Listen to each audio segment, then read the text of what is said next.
Good evening student. এখন তোমাদের আমি শেয়ার মার্কেট নিয়ে একটু আলোচনা করে দেবো। এই শেয়ার মার্কেটের ওপর কিছু কোশ্চেন আসে ডাব্লিউবিসিএসে এবং ব্যাংকের পরীক্ষায় বা ইন্স্যুরেন্সের পরীক্ষায় এটা আসে। Trading process, what's trading process? The trading of shares in stock exchanges is mediated by stock broking companies.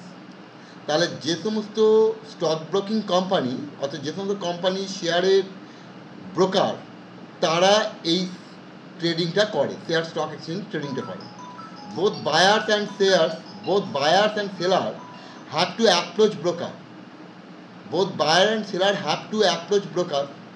দুজনেই যায় ব্রোকারের কাছে, বায়ারও যায় কেনার জন্য, সেলারও যায় বিক্রি করার জন্য। ব্রোকার শেয়ার দালাল যে broker are registered members with stock exchange to trade on behalf of clients. Broker হচ্ছে একজন রেজিস্টার্ড মেম্বার স্টক এক্সচেঞ্জের এবং সে কাজ করে তার ক্লায়েন্টের হয়ে। সাব ব্রোকার্স আর ট্রেডিং পার্সন অ্যাপ্লিকেড ব্রোকার্স। ব্রোকার্সরা আবার তাদের অধীনে সাব ব্রোকার তৈরি করে যারা ব্রোকারের হয়ে কাজগুলো করে দেয়। They act like branches to broker, অর্থাৎ তারা শাখা।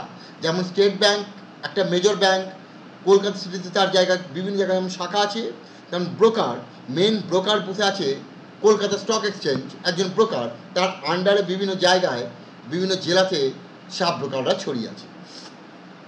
দে are subject to SEBI guideline, এরা কিন্তু সেবি গাইডলাইন্সকে মেনে চলে। The types of trading are different based on time. এই যে ট্রেডিংটা different based on time. In cash trading, the sale and purchase security takes place in the prevailing price on the day of trading. যেদিন কেনাকাটা হচ্ছে যে ডেটে, সেই ডেটে যে দাম, সেই ডেটে কেনাকাটাকে বলা হবে ক্যাশ ট্রেডিং। ক্লিয়ার? একে বলা হবে ক্যাশ ট্রেডিং, অর্থাৎ যেদিনে যা দাম সেই দামেই যখন আমি কেনাকাটা করছি। In forward trading, both buyers and sellers agree to buy and sell respectively at a future date at per agreed price. ধরা যাক আমি কিনবো আগামী সেপ্টেম্বরে, তাহলে তোমার কাছ থেকে আমি কিনবো, তোমার সঙ্গে আমার একটা চুক্তি হলো যে, এবং দামটা আমরা ঠিক করে নিলাম যে এই দামে তুমি বিক্রি করবে, এই দামে আমি কিনবো, irrespective of the price that prevails on the day of trade. অর্থাৎ যেদিন আমরা কেনাকাটা করবো সেদিন যাই দাম হোক না কেন, আমাদের যে প্রাইসটা অ্যাগ্রিড হয়ে আছে সেই প্রাইসে কিন্তু কেনাকাটা হবে। There are two types of forward trade, one is futures and another one is options. একটাকে বলা হয় এই যে ফরওয়ার্ড মার্কেট, একটাকে বলা হয় ফিউচার্স, একটাকে বলা হয় options. Though both are forward trade methods, there is slight difference. In case of futures, both buyers and sellers have to execute the agreement. ফিউচার্সে কিন্তু তারা চুক্তিটাকে মেনে চলবে, buyers and seller. In case of options, the buyers and seller can withdraw from the agreement. কিন্তু যদি options হয় এগ্রিমেন্টটা, তাহলে কিন্তু তারা নিজেদেরকে উইথড্র করতে পারবে। To have this option, the buyer or seller has to deposit some amount as premium. In case he fails to execute the agreement, he has to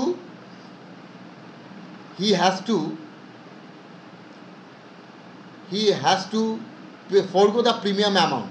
The choice available to seller not to execute the agreement is called the put option. If it is not available to buyer, it is called call option. তার মানে কি ব্যাপারটা হচ্ছে, ধরা যাক আমরা যেদিনকার কেনাকাটা হচ্ছে শেয়ার, ধরা যাক আজকে যে দামে হচ্ছে, যখন আমি আজকেই কিনলাম আজকেই বিক্রি করলাম, এটা হচ্ছে ক্যাশ ট্রেডিং। কিন্তু ধরা যাক তোমার সঙ্গে আমার চুক্তি হলো যে আমি তোমার কাছ থেকে শেয়ারটা কিনবো সেপ্টেম্বরে। তাহলে তুমি বলো ঠিক আছে সেপ্টেম্বরে বিক্রি করবো। আমি বললাম বলো তুমি তাহলে কত দিয়ে বিক্রি করবে, আমিও কত দিয়ে কিনবো। আমরা দুজনে একটা প্রাইস ঠিক করে নিলাম। তুমি রাজি হলে হ্যাঁ ওই প্রাইসে সেপ্টেম্বরে বিক্রি করবে, আর আমিও রাজি হলাম হ্যাঁ সেপ্টেম্বরে ওই প্রাইসে আমরা কিনব। যেদিন ডেট তৈরি হলো ওই ডেটে ওই শেয়ারটার দাম বাজারে যাই হোক না কেন, আমরা কিন্তু যে দামটা নিয়ে চুক্তিভুক্ত হয়েছি সেই দামেই কিন্তু কিনবো এবং বিক্রি করব। এবার এই চুক্তিটা দু রকমের হয়, একটাকে বলে ফিউচার্স, একটাকে বলে অপশন। ফিউচার্স শব্দটার মানে হচ্ছে যে এগ্রিমেন্টটা আমি ভবিষ্যতে করেছি সেটাকে মেনে চলা পুরোপুরি। আর অপশন মানে যে এগ্রিমেন্টটা করেছি, এগ্রিমেন্টটা এমনই যে আমার কাছে একটা অপশন খোলা আছে, এগ্রিমেন্টটা আমি কার্যকর করতেও পারি নাও পারি। যদি ফিউচার্স হয়, অর্থাৎ আমাদের এগ্রিমেন্ট যদি ফিউচার্স হয়, তাহলে যে দামে আমরা বলেছি, এগ্রিড করেছি, সেই প্রাইসে আমি যদি বিক্রেতা হয় আমাকে সেই দামে বিক্রি করতে হবে, আমি যদি ক্রেতা হই সেই দামেই কিনতে হবে, বাজারে সেই দিন শেয়ারটার দাম যাই হোক। যদি অপশনস এগ্রিমেন্ট হয় তাহলে অপশনস এগ্রিমেন্ট হলে যেটা হবে সেটা হচ্ছে যে ধরা যাক যেদিন আমাদের ডেট শেয়ারটা কেনার, আমি বায়ার, আমি বাজারে গিয়ে দেখলাম আমি যে প্রাইসটা দিয়ে কিনবো বলে চুক্তিভুক্ত হয়েছিলাম সেই দিনে সেই শেয়ারটার দাম কিন্তু অনেক কম। আমি তখন বলতে পারি না তোমার এই এত বেশি দাম দিয়ে আমি কিনবো না, চুক্তিটা আমি মানবো না, আমি বাজার থেকে বাজার দরে আমি কিনবো। তাহলে কি হলো? তাহলে কিন্তু তুমি সেলার, তোমার একটা লসের জায়গায় চলে গেল। এইটা আমি করতে পারি না যেহেতু এগ্রিমেন্ট করেছি।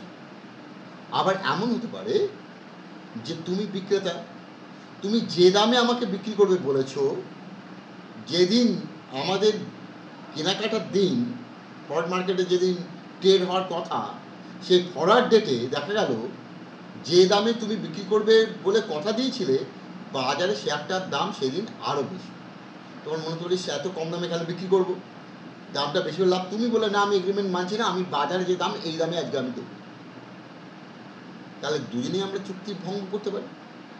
আমাদের সেই অপশন যদি থাকে তার জন্য আমাদের একটা কম্পেনসেশন, ক্ষতিপূরণ দিতে হবে। যদি আমি বায়ার হই যদি এগ্রিমেন্ট না মানি তাহলে সেলার ক্ষতিগ্রস্ত হবে। সেলারকে ক্ষতিগ্রস্তটা পূরণের জন্য আমি একটা টাকা জমা রাখবো সেবির ঘরে অ্যাজ এ প্রিমিয়াম। অর্থাৎ আমি যদি এগ্রিমেন্ট না মানি সেলারের যে লোকসান হবে ওই প্রিমিয়াম থেকে সেলার সেই টাকাটা, লোকসানের টাকাটা ক্ষতিপূরণ হিসেবে পাবে।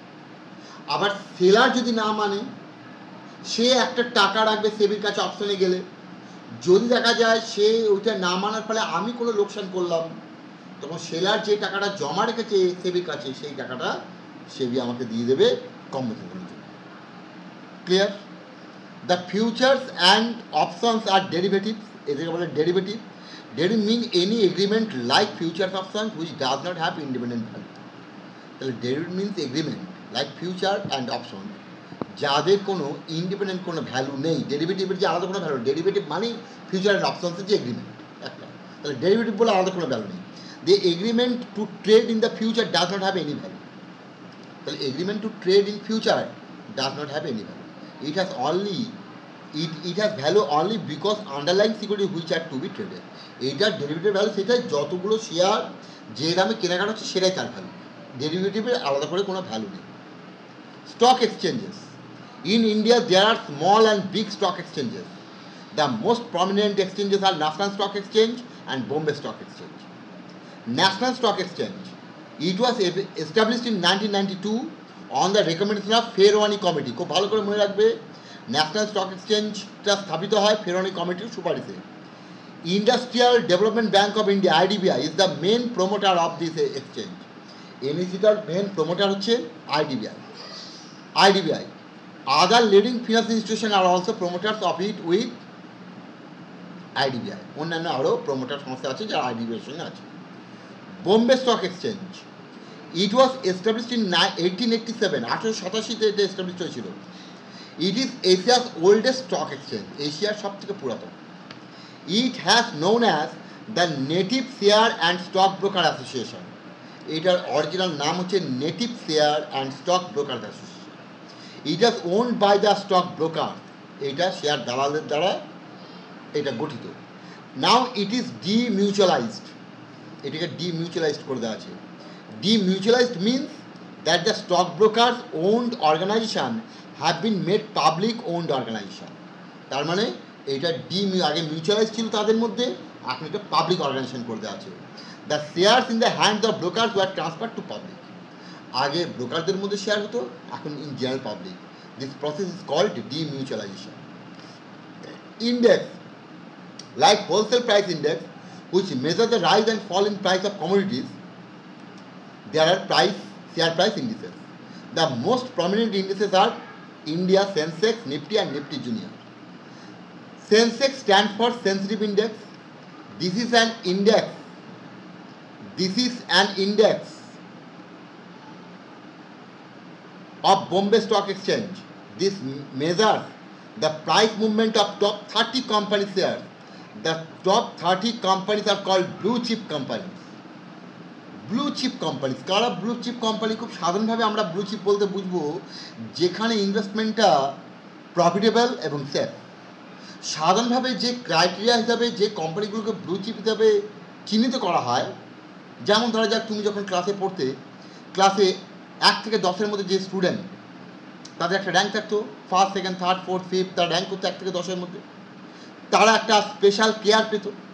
ঠিক তেমন বাজারে কোম্পানি আছে যারা সরকারকে খুব ভালো ট্যাক্স দেয়, শেয়ার হোল্ডারদের খুব ভালো ডিভিডেন্ড দেয়, তাদের বাজারে ঋণের পরিমাণ কম, অ্যাসেটের পরিমাণ অনেক বেশি, তারা ব্যাংকে ঋণ সুদে কখনো ডিফল্টার হয়নি, এদের বলা হয় গুড বয়ের মতো ব্লু চিপ কোম্পানি। ঠিক আছে, এইরকম 30টা কোম্পানি শেয়ার প্রাইস নিয়ে তৈরি হয় Sensex. Nifty stand for National Index for 50.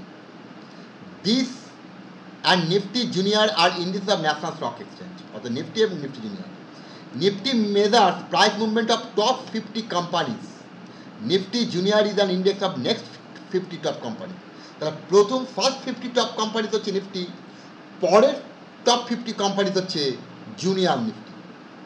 The top 50 companies are selected on the basis of total value of all shares that are traded in the stock exchange. Value of traded shares কি? Price of one share into number of shares traded. ধরা যাক একটা শেয়ারের দাম 100 টাকা, number of share 100, তাহলে value of trade share কত হবে? 100 ইন্টু 100, 10,000 টাকা। This value is called free float market capitalisation. একে বলে ফ্রি ফ্লোট, কারণ যেটা বিক্রি করার জন্য এসছে। কিন্তু সব শেয়ার বিক্রি করে না, কিছু শেয়ার যে ইস্যু কোম্পানি নিজেদের হাতে রাখে, তাহলে যে কোনো আনট্রেডেড শেয়ার সেগুলো বাজারে আসে না, তাহলে তাকে আমরা কিন্তু বলবো না ফ্রি ফ্লোট মার্কেট ক্যাপিটালাইজেশন। তাহলে মার্কেট ক্যাপিটালাইজেশন বলতে আমরা কি বুঝবো? ট্রেডেড এবং আনট্রেডেড যখন দুটো শেয়ারই বা নন ট্রেডেড দুটো শেয়ারই বাজারে তার মূল্য কত আমরা দেখবো, তখন তাকে বলবো মার্কেট ক্যাপিটালাইজেশন। যেমন ধরা যাক the price of share 200 and the total outstanding shares that company 2000, then market capitalization পুরোটাই, অর্থাৎ তার মধ্যে 2000 শেয়ার যে সে বিক্রি করে তা নয়, তার টোটাল শেয়ার এটা, তার মধ্যে হয়তো সে 1000 বিক্রি হচ্ছে, 1000 বিক্রি করেনি, কিন্তু 2000 শেয়ারে 200 টাকা করে পার শেয়ারের মার্কেট ভ্যালু কত? 4 লাখ টাকা। 4 লাখ টাকা, তাহলে 4 লাখ টাকা হচ্ছে market capitalisation. The price mentioned here is not actual price but price estimated on the basis of future prospects of the company and economic condition. তাহলে এই প্রাইসটা কিন্তু অ্যাকচুয়াল নয়, এইগুলো নির্ভর করে যার উপর future prospects of the company কীভাবে তার বিজনেস শো করছে, ইকোনমিক কন্ডিশন, এই জিনিসগুলো। ক্লিয়ার? Okay, thank you.